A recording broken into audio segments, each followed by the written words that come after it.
AP రాజకీయాల మీద ఈ మధ్య సినిమాలు బాగా వస్తున్నాయి. వచ్చిన సినిమాలు ప్రస్తుతం ఉన్న ప్రభుత్వానికి పాజిటివ్ గానే వస్తున్నాయి. ఇప్పటికే యాత్ర 2 సినిమా హవా నడుస్తుంది. ఇందులో కథ ఏపీ సీఎం జగన్ గారి చుట్టూ తిరుగుతుంది. అలాగే ఇంకొద్ది రోజుల్లో రామ్ గోపాల్ వర్మ గారి వ్యూహం సినిమా రిలీజ్ కాబోతుంది.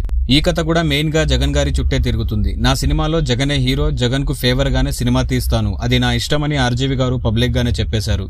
సేమ్ అలాగే ఏపీలో అధికార ప్రభుత్వాన్ని బేస్ చేసుకుని ఇంకో సినిమా రాబోతుంది. అదే రాజధాని ఫైల్స్. ఏపీ రాజధాని కథాంశంగా భాను తెరకెక్కించిన ఈ సినిమాలో సీనియర్ నటుడు వినోద్ కుమార్ ప్రధాన పాత్ర పోషించారు. అలాగే అలనాటి అందాల తార వాణి విశ్వనాథ్ గారు మరో కీలక పాత్ర పోషించారు. ఇప్పటికే అన్ని హంగులు పూర్తి చేసుకున్న రాజధాని ఫైల్స్ గురువారం ఫిబ్రవరి 15న థియేటర్లో రిలీజ్ కానుంది.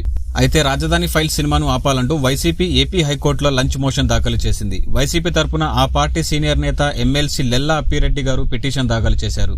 సెన్సార్ బోర్డు సినిమా నిర్మాతలను తన పిటిషన్లో ప్రతివాదులుగా చేర్చారు. రాజధాని ఫైల్స్ సినిమాలో సీఎం పాత్రపై అభ్యంతరం వ్యక్తం చేసింది వైసీపీ. సీఎం జగన్మోహన్ రెడ్డి గారిని అవమానించేలా రాజధాని ఫైల్స్ సినిమా చిత్రీకరించారని పిటిషనర్ అభ్యంతరం తెలిపారు.